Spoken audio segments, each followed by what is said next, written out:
সরকারের ভেতর থেকেই রাজনৈতিক দল গঠনের চেষ্টা চলছে বললেন রিজভী। যারা বলছেন এই ঘটনায় বিএনপি ঈর্ষান্বিত তারা জাতির শত্রু, মন্তব্য মির্জা আব্বাসের।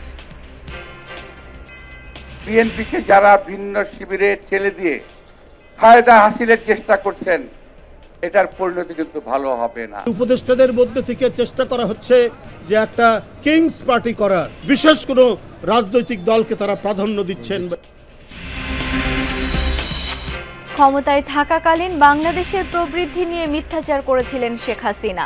রয়টার্সকে ডক্টর ইউনূস প্রশ্ন না তোলায় আন্তর্জাতিক মহলের সমালোচনা।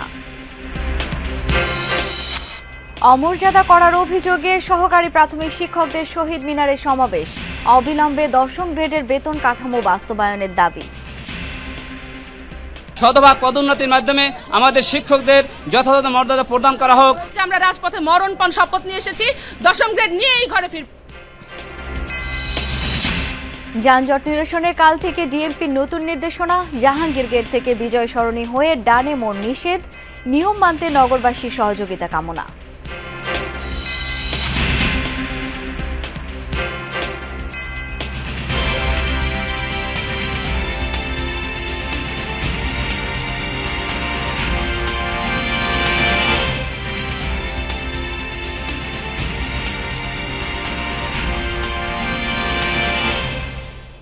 আমন্ত্রণ যমুনা নিউজে, আপনাদের সাথে আছি আমি শাওন দত্ত।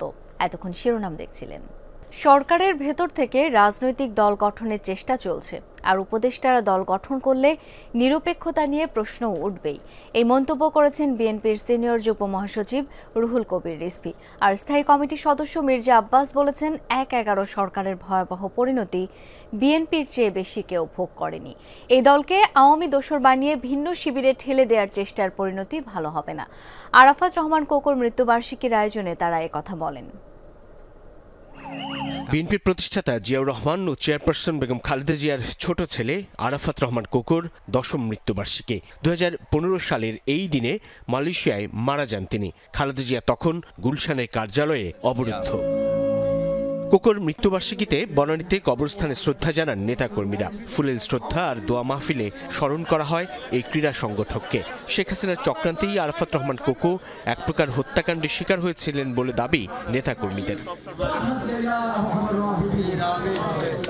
এ সময় বিএনপির সিনিয়র যুগ্ম মহাসচিব রিজভী আহমেদ বলেন, উপদেষ্টারা কিংস পার্টি গঠন করলে রাজনীতিবিদরা সরকারের নিরপেক্ষতা নিয়ে প্রশ্ন তুলবেই। আমরা তো এও শুনছি যে সরকারের ভেতর থেকে কেউ কেউ রাজনৈতিক দল গঠন করার চেষ্টা করছে। তাহলে তো সরকারের নিরপেক্ষতা নিয়ে জনগণ প্রশ্ন করতেই পারে, মানুষ প্রশ্ন করতেই পারে। অন্যান্য রাজনৈতিক দল যারা গণতন্ত্রের জন্য আন্দোলন করেছে তারা মনে করবে অন্তর্বর্তীকালীন সরকার কোনো ধরনের একটা মাস্টার প্ল্যানের মধ্যে অন্তর্ভুক্ত রয়েছে। নয়াপল্টনে কার্যালয়ে আয়োজিত দোয়া ও মিলাদ মাহফিলে যোগ দেন নেতারা। সেখানে স্থায়ী কমিটির সদস্য মির্জা আব্বাস বলেন, 111 সরকারের দ্বারা সবচেয়ে ক্ষতিগ্রস্ত বিএনপি। 2007 সালের 1/11 যে ভয়াবহ পরিণতি, এটা বিএনপির চাইতে কেউ বেশি ভোগ করে নাই। সাধারণ কর্মী থেকে শুরু করে আমাদের দেশ নেত্রী বেগম খালেদা জিয়া পর্যন্ত এই 1/11 অনুসরণ থেকে রেহাই পায় নাই। তাকে নির্মমভাবে হত্যা করার চেষ্টা করা হয়েছে। বিএনপিকে দোষারোপ করা থেকে বিরত থাকার আহ্বান জানান মির্জা আব্বাস। প্রতিটি নেতা কর্মীর উপরে নিপীড়ন গিয়েছে, আজকে আমাদেরকে ঠেলে দিতে যাচ্ছেন অন্য শিবিরে। উদ্দেশ্যটা কি? আওয়ামী লীগের সিল মারতে চান, আমাদেরকে ভারতের দালাল বানাতে চান। এই কথা কখনো চিন্তা করবেন না। সবাই তো কথা বলেন, আর বিএনপি বললেই অসুবিধা। তবে বিএনপিকে যারা ভিন্ন শিবিরে ঠেলে দিয়ে ফায়দা হাসিলের চেষ্টা করছেন, এটার পরিণতি কিন্তু ভালো হবে না। নতুন দল গঠনকে স্বাগত জানালেও বিভ্রান্তিমূলক বক্তব্যে জাতিকে বিভক্ত না করার আহ্বান জানান বিএনপির এই নেতা। আমরা স্বাগত জানাই যারা দল করবে, যারা দল করবেন তারা গণতান্ত্রিক প্রক্রিয়ায় দেশটাকে পরিচালিত করবেন। আমরা সহায়তা করে প্রয়োজন পড়লে, কিন্তু ওই সমস্ত উল্টাপাল্টা কথাবার্তা আপনারা বলে দেশবাসীকে বিভ্রান্ত করার চেষ্টা করবেন না। সাইফুদ্দিন রবিন, যমুনা নিউজ, ঢাকা। সরকারি প্রাথমিক বিদ্যালয়ের সহকারী শিক্ষকদের 10ম গ্রেডে বেতন স্কেল বাস্তবায়নের দাবিতে কেন্দ্রীয় শহীদ মিনারে সমাবেশ করছেন শিক্ষকরা। এ বিষয়ে বিস্তারিত তথ্য জেনে নিতে চাই সহকর্মী লামিয়া তিথির কাছ থেকে। তিথি, এই মুহূর্তে সমাবেশ স্থলের পরিস্থিতি কেমন জানাবেন আমাদের?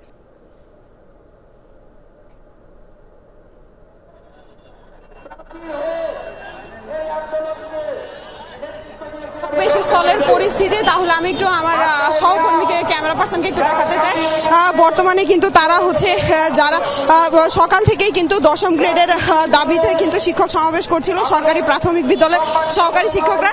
তারা কিন্তু ঘোষণা দিয়েছিল যে 2টার পরে যদি তারা কোনো ধরনের তাদের এই দাবি মেনে না নেয় 10ম গ্রেডে উন্নতি করার, তাহলে কিন্তু তারা হচ্ছে প্রধান উপদেষ্টার বাসভবনের বরাবর যমুনা বরাবর কিন্তু পদযাত্রা করবেন, তারা আমাদের জানিয়েছিলেন।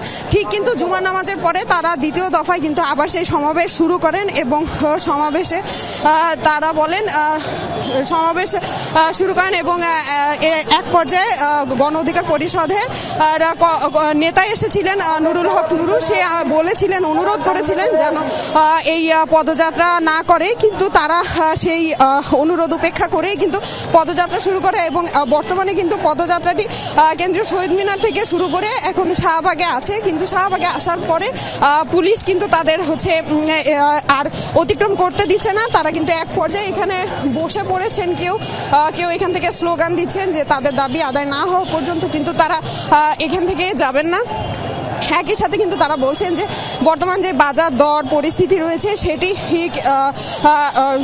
এই বেতনে কিন্তু তারা হিমশিম খাচ্ছে। একই সাথে কিন্তু তারা আমাদের জানিয়েছেন যে তাদের যে এই 13 গ্রেড আছে, তৃতীয় শ্রেণীর মর্যাদা তারা পায়, কিন্তু তারা এখন বর্তমানে যাচ্ছে 10ম গ্রেড। যদি আর একটু বলি, সকাল 10টায় কিন্তু এই কেন্দ্রীয় শহীদ মিনারের সামনে কিন্তু দেশের বিভিন্ন প্রান্ত থেকে, জয়পুরহাট সহ নানান এলাকা থেকে কিন্তু এই শিক্ষকরা জড়ো হয়েছেন। তাদের মূল অভিযোগই ছিল 13তম গ্রেডের মাধ্যমে শিক্ষকদের যে তৃতীয় শ্রেণীর কর্মচারী হিসেবে মূল্যায়ন করা হয়েছে, এই এমন গ্রেডে থাকা মানে শিক্ষকদের অমর্যাদার সামিল বলেও আমাদের জানিয়েছিলেন। এ সময় কিন্তু শিক্ষকরা দেশ গড়ার কারিগর উল্লেখ করে কিন্তু তারা বলেছিলেন যে দ্রুত সময়ের মধ্যে 10ম গ্রেড বাস্তবায়ন করতে হবে। তারা কিন্তু সকাল 10টার দিকে যখন সমাবেশ শুরু করেন তারা আমাদেরকে জানিয়েছিলেন যে আজকের মধ্যে তাদের অন্তত আশ্বাস দিতে হবে যাতে তারা বাড়ি ফেরে সেই আশ্বাস নিয়ে ফিরতেন, কিন্তু তাদেরকেও আশ্বাস না দেওয়ার কারণেই কিন্তু তারা 13তম গ্রেডের বেসিক বেতন যেটা 11,000 টাকা, তাদের বলতে গেলে যারা তারা প্রতি মাসে 17,500 টাকা করে পান, তারা এই গ্রেডে তাদের বলেছেন যে তারা এই গ্রেড মানেন না এবং তাদের 10ম গ্রেডে উন্নতি করার কথা বলেছেন, একই সাথে পদোন্নতির কথা বলেছেন। বর্তমান বাজার পরিস্থিতিতেই কিন্তু তারা বলেছেন যে এই বেতনে তাদের সংসার পরিবার পরিজন নিয়ে চলা অসম্ভব হচ্ছে। কিছুক্ষণ আগে কিন্তু দুপুর 1টা নাগাদ কিন্তু জাতীয় নাগরিক কমিটির নেতারা এসেছিলেন শহীদ মিনারে, তারা কিন্তু তিথি দেখছিলাম সরাসরি আমরা, ধন্যবাদ আপনাকে। উন্নয়নের নামে দেশ থেকে 26 লাখ কোটি টাকা পাচার করে বিদেশে নিয়ে গেছেন শেখ হাসিনা ও তার নেতাকর্মীরা, বলেছেন জামায়াতের আমির ডাক্তার শফিকুর রহমান।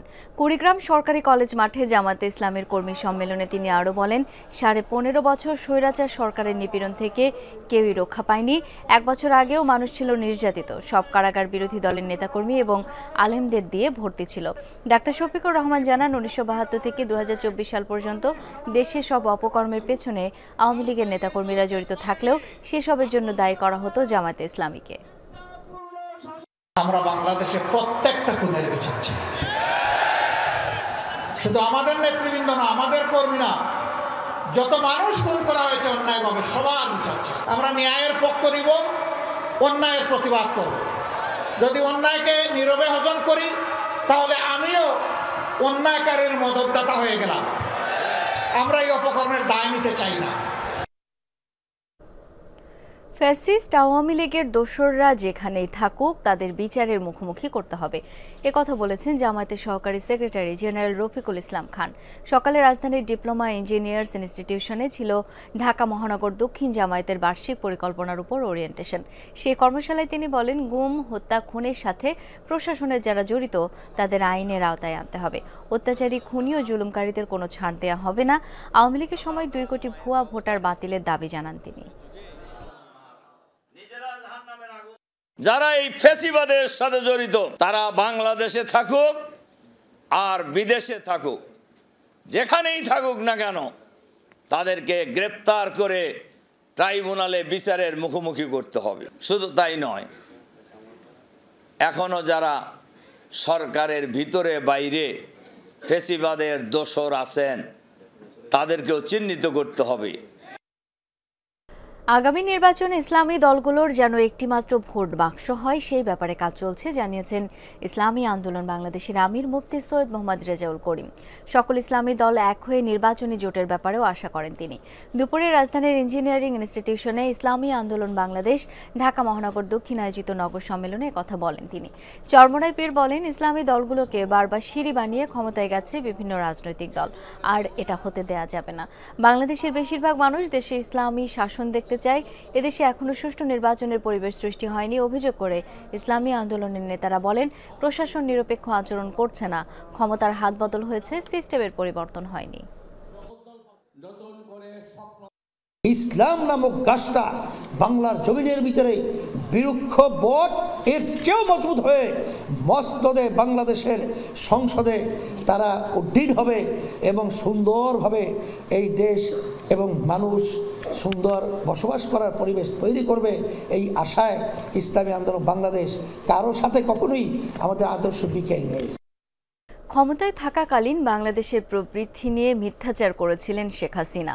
বার্তা সংস্থা রয়টার্সকে দেয়া এক সাক্ষাৎকারে এই মন্তব্য করলেন প্রধান উপদেষ্টা ডক্টর মোহাম্মদ ইউনূস। সাবেক প্রধানমন্ত্রীর কার্যক্রম নিয়ে প্রশ্ন না তোলায় আন্তর্জাতিক সম্প্রদায়ের সমালোচনাও করেন সরকার প্রধান। এ সময় ভারত বাংলাদেশের সাম্প্রতিক উত্তেজনা নিয়েও কথা বলেন তিনি। সুইজারল্যান্ডে চলছে বিশ্ব অর্থনৈতিক ফোরামের সম্মেলন। বিভিন্ন দেশের রাষ্ট্র ও সরকার প্রধানদের পাশাপাশি অংশ নিয়েছেন অন্তর্বর্তী সরকার প্রধান ডক্টর মোহাম্মদ ইউনূসও। বৃহস্পতিবার সাইডলাইনে 13টি বৈঠক করার পাশাপাশি বার্তা সংস্থা রয়টার্সকে দেন সাক্ষাৎকার। শেখ হাসিনার স্বৈরাচার হওয়ার পেছনে পুরো বিশ্বকেই দায়ী করেন। অভিযোগ তোলেন, অতীতে বাংলাদেশের প্রবৃদ্ধি নিয়ে মিথ্যাচার করেছেন ক্ষমতাচ্যুত প্রধানমন্ত্রী। শেখ হাসিনা দাভোসে এসে দেশ কিভাবে চালাতে হয় তা সবাইকে বলেছিলেন। কেউ সে সময় প্রশ্ন করেননি। এটা মোটেও ভালো বিশ্ব ব্যবস্থা নয়, এর জন্য পুরো বিশ্ব দায়ী। তবে এটা বিশ্ব সম্প্রদায়ের জন্য শিক্ষা। তিনি বলেছিলেন, বাংলাদেশের প্রবৃদ্ধির হার অন্যান্য দেশের তুলনায় বেশি, এটা স্রেফ জালিয়াতি। প্রবৃদ্ধির হার নিয়ে নিজ অবস্থান তুলে ধরেন ডক্টর মোহাম্মদ ইউনূস। জানান, প্রান্তিক পর্যায় থেকে শুরু করে প্রতিটি মানুষের উন্নত জীবনমান চান। ব্যক্তিগতভাবে প্রবৃদ্ধির হার দিয়ে সবকিছু বিবেচনা করার পক্ষে নই। আমি চাই একেবারে প্রান্তিক পর্যায় থেকে শুরু করে প্রতিটি মানুষের উন্নত জীবনমান। আর এই কারণেই এমন অর্থনীতি চাই যেখানে সম্পদ পুঞ্জীভূত করার ধারণা এড়িয়ে চলা হয়। প্রতিবেশী ভারতের সাথে বাংলাদেশের সাম্প্রতিক টানাপোড়েন নিয়েও খোলামেলা কথা বলেন। অভিমত, দুদেশের সম্পর্ক আরও শক্তিশালী হওয়া উচিত। বাংলাদেশ ও ভারত সম্পর্ক যতটা সম্ভব শক্তিশালী হওয়া উচিত। বাংলাদেশের মানচিত্র ছাড়া ভারতের ম্যাপ আঁকা সম্ভব নয়। এ সময় মোহাম্মদ ইউনূস বলেন, নয়াদিল্লির সঙ্গে ঢাকার তিক্ততা ব্যক্তিগতভাবে তাকে খুব পীড়া দেয়। মোস্তফা মাহমুদ, যমুনা নিউজ। অন্তর্বর্তী সরকারের প্রধান উপদেষ্টা ডক্টর মোহাম্মদ ইউনূস সুইজারল্যান্ডের davos-এ ওয়ার্ল্ড ইকোনমিক ফোরামের সম্মেলনে বৃহস্পতিবার 13টির বেশি বৈঠক করেছেন বলে জানিয়েছেন প্রধান উপদেষ্টার প্রেস সচিব শফিকুল আলম। চিটাং পোর্টের ক্ষেত্রে প্রফেসর ইউনূসের বক্তব্য খুবই এখানে স্পষ্ট। উনি ওদেরকে বলেছেন যে উনি চিটাং পোর্টটাকে খুব এফিশিয়েন্ট করতে চান এবং এই এফিসিয়েন্সির উপরে আসলে বাংলাদেশে কীরকম ফরেন ডাইরেক্ট ইনভেস্টমেন্ট আসবে সেটা অনেকটা নির্ভর করে। বাংলাদেশে ফেক নিউজ এবং মিস ইনফরমেশন এটাকে কীভাবে ট্যাকেল করা যায় সেই ব্যাপারে যেন আরও বেশি তারা যত্নবান হন এবং আরও বেশি স্টেপ যাতে নেন। নিকলেক তাকে আশ্বস্ত করেছেন যে তারা অলরেডি বাংলাদেশে কিছু থার্ড পার্টি ফ্যাক্ট চেক করান, সেই জায়গাটা আরো স্কেল আপ করবেন। উন্নত চিকিৎসার জন্য জুলাই বিপ্লবে আহত 7 জনকে সিঙ্গাপুরে পাঠানো হয়েছে। সকালে বাংলাদেশ বিমানের একটি ফ্লাইটে সিঙ্গাপুরের উদ্দেশ্যে রওনা দেন তারা। তাদের সবাই চোখে আঘাতপ্রাপ্ত। আহতরা হলেন আবদুল্লাহ আল বাকি, আক্তার হোসেন, মোহাম্মদ ইয়ামিন, ফয়েজ আহমেদ, মিনহাজুল ইসলাম শুভ, মোহাম্মদ রমজান ও সালমান বিন সোয়াইব। বৃহস্পতিবার রাতে তাদের হাতে ফ্লাইটের টিকিট তুলে দেন স্বাস্থ্য উপদেষ্টা নূরজাহান বেগমের ব্যক্তিগত কর্মকর্তা ডাক্তার মাহমুদুল হাসান। তার সাথে ছিলেন জাতীয় নাগরিক কমিটির আহতদের চিকিৎসা বিষয়ক সেলের আহ্বায়ক ডাক্তার মাহমুদ আলম মিতু। ঘন কুয়াশায় ঢাকা মাওয়া এক্সপ্রেসওয়ের আলাদা 3টি স্থানে দুর্ঘটনায় অন্তত 6 জন আহত হয়েছেন। ক্ষতিগ্রস্ত হয়েছে বাস, প্রাইভেট কার সহ 7টি যানবাহন। ভোর থেকে সকাল পর্যন্ত ধলেশ্বরী টোল প্লাজা থেকে কুচিয়ামোড়া ব্রিজে এসব দুর্ঘটনা ঘটে। হাসারা হাইওয়ে পুলিশ জানায়, টোল প্লাজার ঢাকামুখী লেনে দাঁড়িয়ে থাকা একটি যানকে পেছন থেকে আরেকটি গাড়ি ধাক্কা দিলে প্রথম দুর্ঘটনা ঘটে। পরে একই সড়কে সোহাগ পরিবহনের একটি বাস অপর একটি প্রাইভেট কারকে চাপা দেয়। এছাড়া বাস ও প্রাইভেট কারের সংঘর্ষে আহত হয়েছে কয়েকজন। এদিকে নাটোরে আলাদা দুর্ঘটনায় মারা গেছে 2 জন। এছাড়া গাজীপুরের কোনাবাড়িতে অরক্ষিত রেল ক্রসিংয়ে ট্রেনের ধাক্কায় প্রাণ হারায় মোটরসাইকেলের 2 আরোহী। রাজধানীর বিজয় সরণির ভয়াবহ যানজট নিরসনে নতুন নিয়ম কার্যকর করতে যাচ্ছে ঢাকা মেট্রোপলিটন পুলিশ। বৃহস্পতিবার ডিএমপি কমিশনার স্বাক্ষরিত এক সংবাদ বিজ্ঞপ্তিতে কথা জানানো হয়। এতে বলা হয় আগামীকাল শনিবার থেকে কার্যকর হবে এই নতুন নিয়ম। কিভাবে কার্যকর হবে নতুন নিয়ম তা জানাচ্ছেন সহকর্মী রিয়াজ রায়হান।